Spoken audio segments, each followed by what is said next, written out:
Hi guys, welcome back to the channel and welcome to another pickups video. Yep, it is the end of May, so I will be showing everything that I picked up for the month of May 2022. And once again, there are a lot of titles here, so I'm not going to waste your time, I'm just going to get straight into it. So the first few titles I've got to show are some that I've already shown in a previous video, so I will leave a link in the description below if you want to check that video out.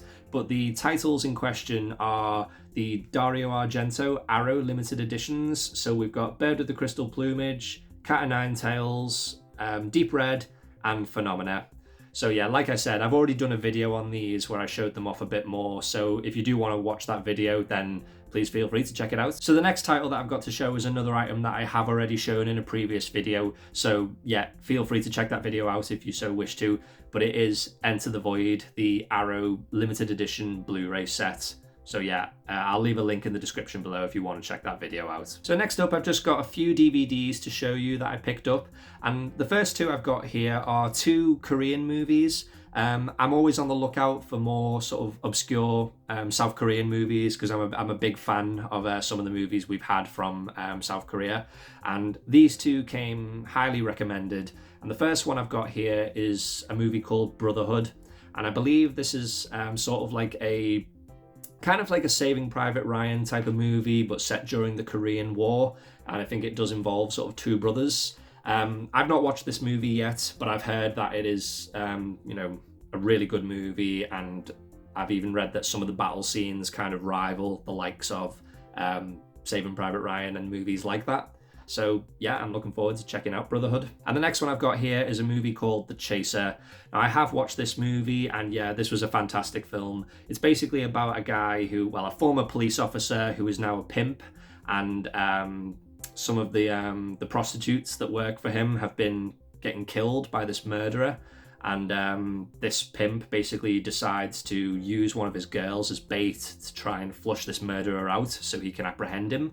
But things kind of go wrong from there, and yeah, it sort of escalates from there, let's say. Very violent movie, very dark. It kind of reminded me of a movie called I Saw the Devil. Maybe not as violent as that movie, but some very similar themes in it. But yeah, if you like sort of South Korean cinema, you like sort of the more darker, violent tales from South Korea, then yeah, definitely check this one out. Next DVD I've got is Cry Macho. So yeah, this is the latest movie with starring Clint Eastwood and directed by Clint Eastwood. I'm a massive fan of Clint Eastwood, pretty much seen all of his movies, and yeah, I was looking forward to checking this one out. I had heard mixed things, and yeah, I have seen it, and I thought it was okay. Definitely not his best. I kind of felt the story, there wasn't really enough story in it to really justify the length of the movie. The story just felt a bit thin in places, but I do enjoy Clint Eastwood, and I do, like to check out everything he's in. And I'm glad I've seen it. It's not a terrible movie, but it's nowhere near like any of his best movies. Next DVD I've got is The Great Outdoors, starring Dan Aykroyd and John Candy. I saw this movie many years ago, and I think I was just kind of drawn to it because of the cast. Dan Aykroyd and John Candy, they're two of my favourite actors, well, favourite comedic actors, and I think John Hughes wrote the screenplay for this, I believe. So yeah, it's a winning combination, but I remember being a little bit disappointed in this movie. I didn't think it was that funny. I thought most of the jokes fell kind of flat, but I found it in CEX for £1, and I thought, I'll give it another go. It's been a while since I've seen it.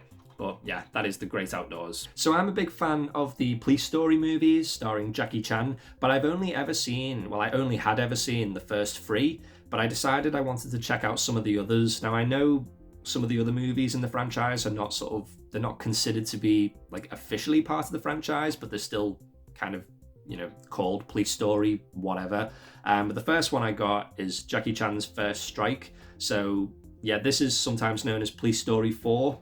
But here it's just called First Strike. But yeah, this is a very old DVD of the movie, and yeah, I enjoyed it. The quality of the DVD is not that great. It's a very, very old New Line home video DVD, so it's not the best quality. It's an English dub of the movie. A lot of scenes from it are cut. but it's basically the only way to watch the movie at the moment. But I still enjoyed it for what it was. There's some real fun action scenes in it. If you like Jackie Chan, if you like some of his stuff from the 90s, like Rush Hour or Rumble in the Bronx, then yeah, this will be just the same, really. It's pretty fun. And then the other one I got was New Police Story. So this one is a bit more modern, came out in 2004, I think, and it does have a very sort of early noughties vibe to it, let's say. A bit more of a serious movie in comparison to the other Police Story movies. Quite dark, like the opening. Jackie Chan's character, he's not sort of the happy-go-lucky guy we kind of, associate him with. But the movie's still fun, and if you like the other Police Story movies, then yeah, it's worth checking out. And then the last DVD I've got here is another movie starring John Candy, one I'd never seen before, and it is Only the Lonely. And yeah, I really liked this movie. It's directed by Chris Columbus, who did Home Alone 1 and 2, the first two Harry Potters, and yeah, you got John Candy in there. But the real star of the movie is Maureen O'Hara, who plays John Candy's mother. She is absolutely brilliant. And yeah, it's a very funny film, good-natured, it's quite sweet in places, got some comedy, got some romance. It's a lot of fun, and yeah, it's probably one of the better John Candy movies that I've seen. But yeah, that is Only the Lonely. Right, so on to the Blu-rays now, and the first one I've got here is a movie called 13 Assassins, directed by Takeshi Miike. This is a pretty good movie. It's kind of got like a Seven Samurai kind of vibe. It's basically about these 13 assassins who are hired to assassinate this very ruthless and sadistic lord. And yeah, it's pretty good. Very brutal in places, very violent. But I think the standout thing about this movie is the last 45 minutes is just pure non-stop action. So it's like a 2-hour movie. The first hour is a little bit slow, but the last hour, 45 minutes is the standout part of the movie for sure. It's just non-stop action all the way to the end.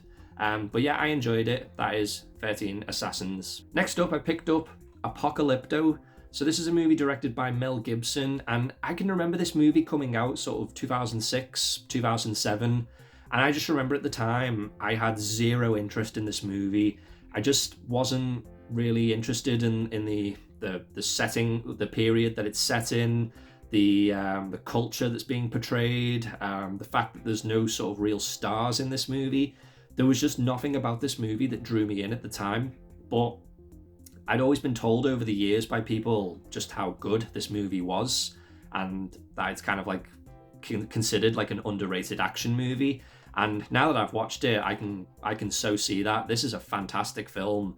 Very, very intense in places, very, very scary. Some of the things that the main character goes through in this film, really harrowing stuff.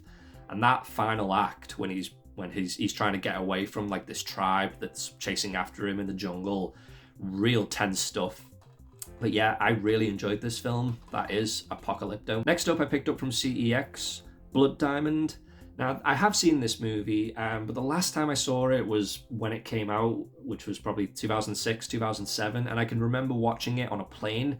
Now, if anyone knows what it's like watching a movie on a plane, it's not very nice. You're watching it on a tiny little screen, you've got things going on around you, you've got the engine of the plane making so much noise, you can barely hear the movie. So I have seen it, but it was on like a tiny little screen. I haven't rewatched it yet, but I'm looking forward to doing it in a much more comfortable setting. But from what I can remember this being a pretty good movie, but we'll see. Another Leonardo DiCaprio movie here, and we've got Body of Lies. I got this just because it was one of the few Ridley Scott movies I hadn't seen. And yeah, overall I thought it was a decent little sort of CIA thriller. Nothing special, but I enjoyed it for what it was. Not one of Ridley Scott's best, but like I say, it was pretty decent. Next up, we have The Bucket List. I picked this up from the HMV sale. I think I paid about £2 or £3 for it.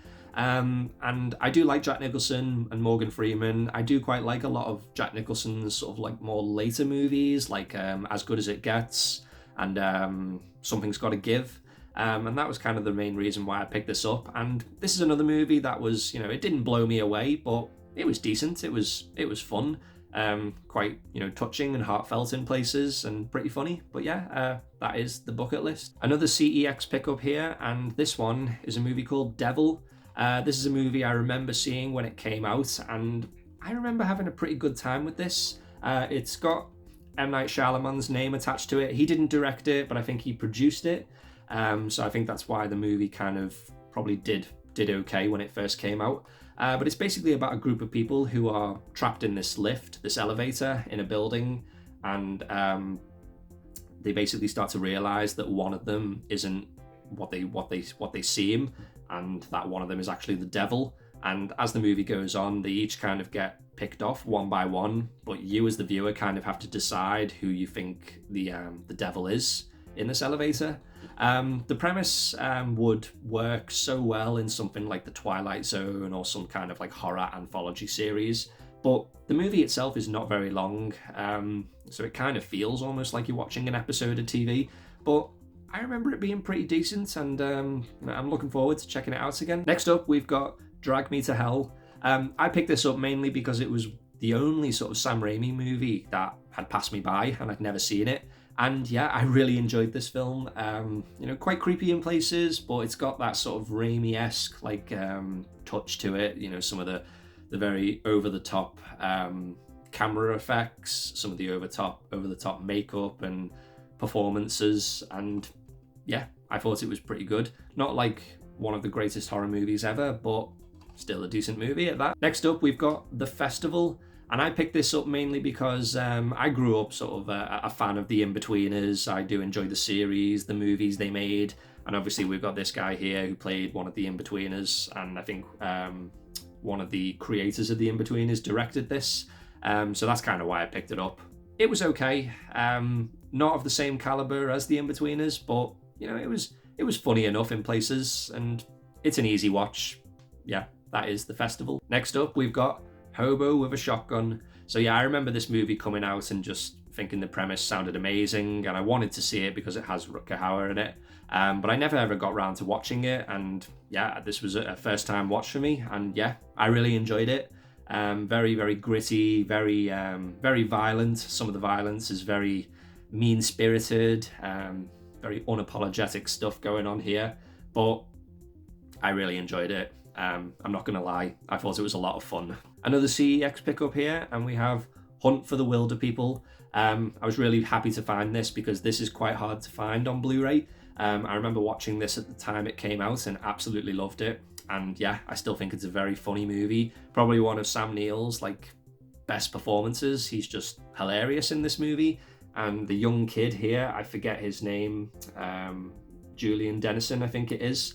He's hilarious in this movie, and obviously, an early movie by Taika Waititi. Yeah, you can expect to have a good time with this movie. It is a lot of fun. Yeah, that is Hunt for the Wilder People. Next up, we have La La Land.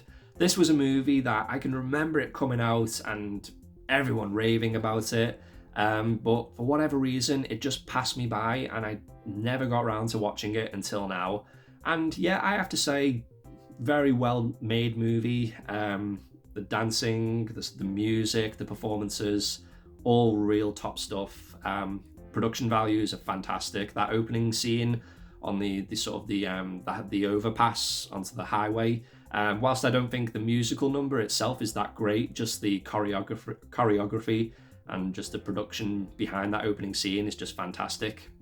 But yeah, thought it was a pretty good movie. Another movie that kind of passed me by when it first came out, but I can remember Forrest Whitaker winning the Best Actor Oscar for this movie, and it is The Last King of Scotland. Yeah, I always remember being so confused as to why this movie was called The Last King of Scotland, because this movie, it's about, former president of Uganda. I didn't really understand the title, but after watching it, I can completely understand that. And yeah, this is a really good movie. Amazing performances, very gripping, tense story in places, especially at the end. And yeah, I really enjoyed it. It's a solid drama. That is The Last King of Scotland. Next up, we have Non-Stop, starring Liam Neeson.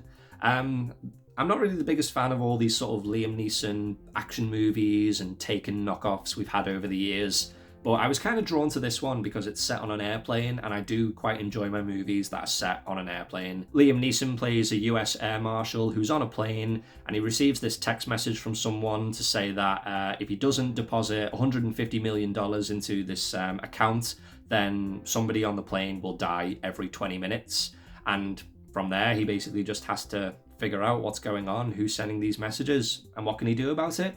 And yeah, it's a real decent, enjoyable thriller. Not groundbreaking stuff, but I think you can say the same for a lot of these sort of Liam Neeson action thrillers. But I still enjoyed it nonetheless. So next up, we got a movie that I do already own on Blu-ray, but I'll tell you why I kind of rebought it. But it's Rambo. This is the 4th film in the franchise. Now, if you watch my last pickups video, you'll know that I picked up Rambo Last Blood on 4K.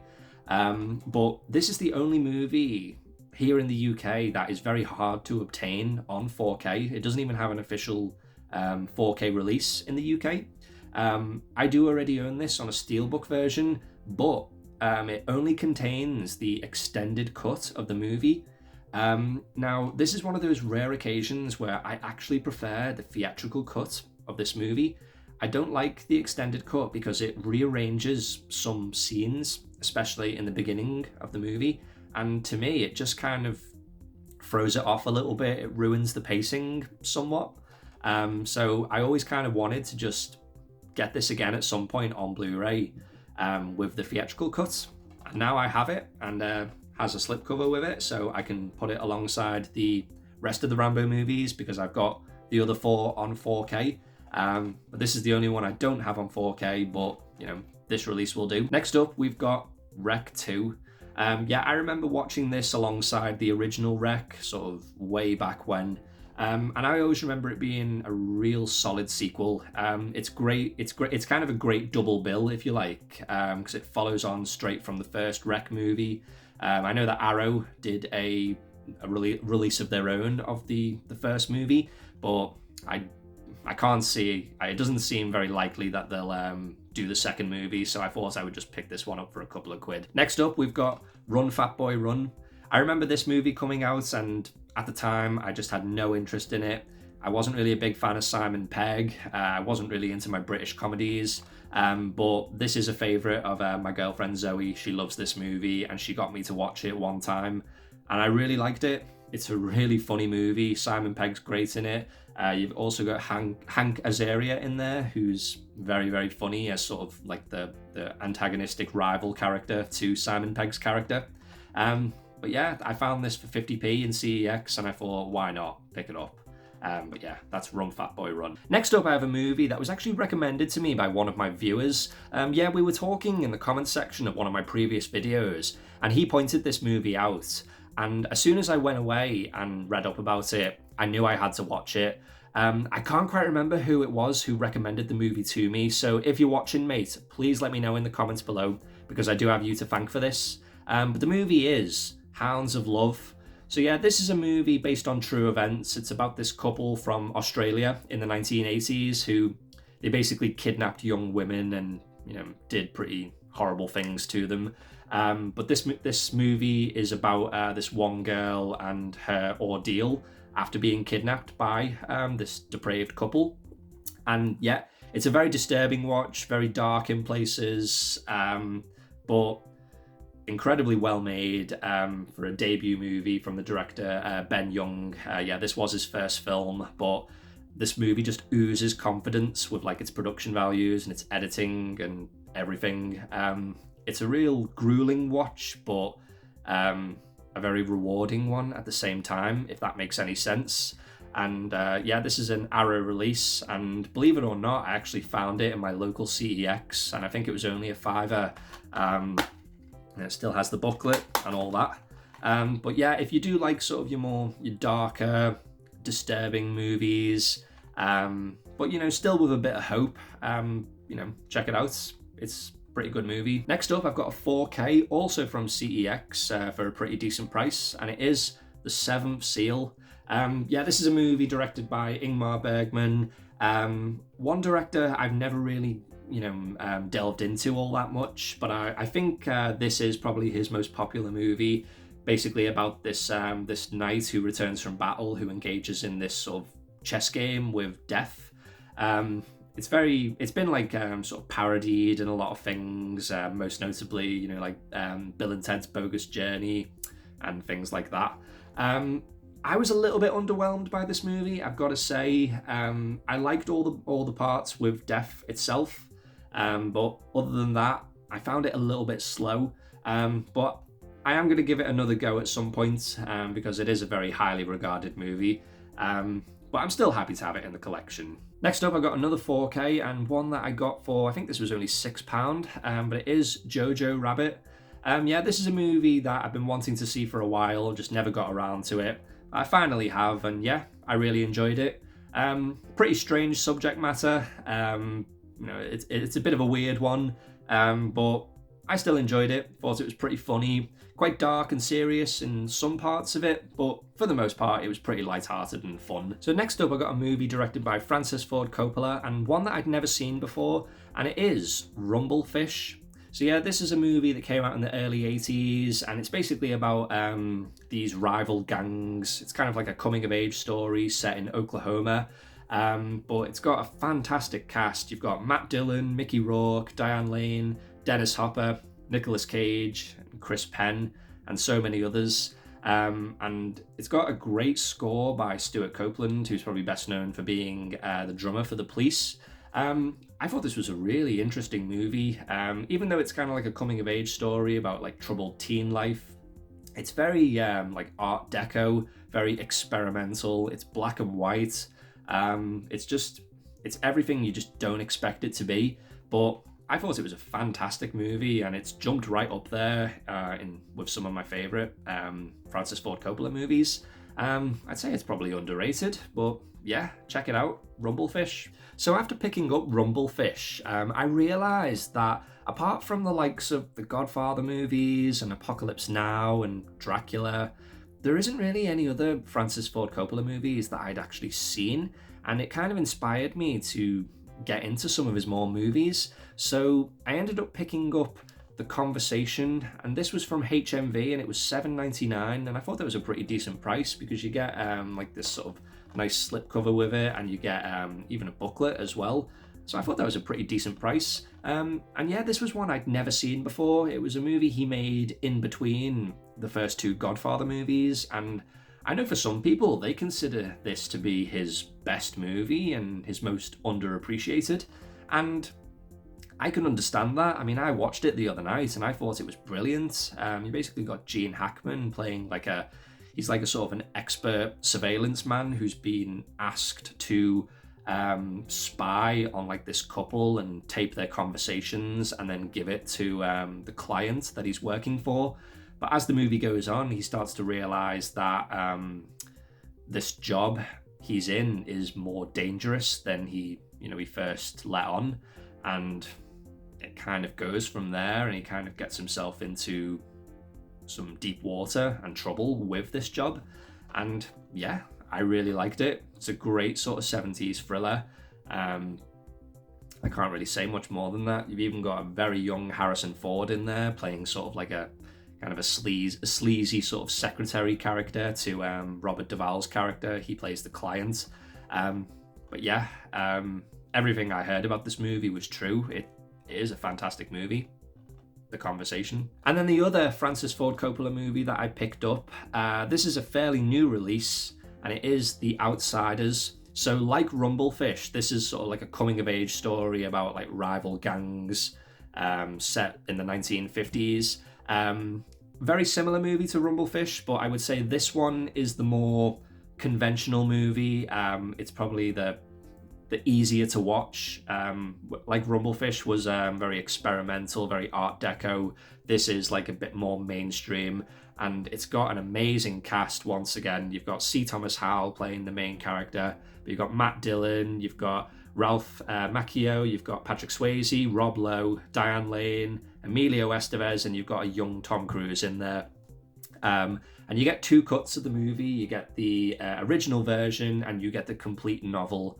I opted to watch the original version because I just kind of wanted to see how the movie originally was. But I'm looking forward to checking it out again, and I will watch the complete novel this time. But yeah, fantastic movie. I probably did like Rumblefish a little bit more, but I feel like most people would probably prefer this one because it is sort of probably the easier of the two to watch. But if you like your coming of age sort of dramas, definitely check it out. Next up, we've got a bit of an interesting one. I've got 3 movies here, a trilogy of movies, I should say. One of the most popular trilogies of all time, one that I grew up on, one that I've seen more times than I care to count. I do already own these movies, but I decided to pick up the Star Wars movies, the original trilogy in their original formats, or the despecialized versions, as they seem to be known as these days. I grew up on Star Wars, and I had the original trilogy. Well, I had some form of the original trilogy on tape. My older brother had taped them off the TV in the 80s before I was born, so I kind of grew up on them. But over time, those tapes, they deteriorated, the quality went, and then I had to just kind of go to the special editions and all the other editions that George Lucas has released over the years. But one day I just kind of decided to seek these out, and I know there have been other people in the community who have kind of picked up similar editions to these. I know my good friend Andy at Forgotten World of Movies, he picked them up not too long ago. I kind of just decided I'd like to pick them up myself. They're not like amazing quality. I mean, don't be expecting pristine 4K mastered Blu-ray quality. But for what they are, they're, really, really good. But yeah, I'm just happy to have them in the collection. It's nice to rewatch them in their original forms. It's kind of brings back childhood memories of certain things that were either removed or put back in the original trilogy. So yeah, I'm happy to have them. That is the Star Wars original trilogy, despecialized. Right guys, last title now, and this is a movie I have seen before, and I remember being a little bit disappointed in it, but over the years I've always heard people talk about how much they love it, and I've always wanted to give it another go. But the movie in question is Road Games. So this is the Indicator limited edition box set version. The cheapest I've seen this going for is like £40-50 because it's well out of print, but I found this in CEX for £15, and for me that's got to be like the bargain of the month, possibly even the year. As soon as I saw it, I couldn't pass it up. I had to get it. Even though it's a movie I remember not really liking, I've always wanted to give it another go. And I do really like these Indicator box sets. There's just something about them. They're just really nice. And to get it in such great condition with the booklet and the poster and everything that it comes with, all in such good condition, I was happy to pick it up for 15 quid. But the movie's basically, it's described as being like a slasher / road movie, an Australian one. I wouldn't say it is a slasher. I think there's some sort of weird comedic parts to the movie, and maybe I just didn't understand it the first time I watched it, but I do definitely want to give it another go. But I'm really happy to pick this up, especially for the price I paid for it. So yeah, that is Road Games. So there you go, guys. Those are my pickups for the month of May 2022. Really hope you've enjoyed the video, and let me know in the comments if you've seen any of these movies, if you've picked up any of these releases. I'd love to hear your thoughts on them. But yeah, until then, I will hopefully see you all again on the next one. So yeah, take care, guys.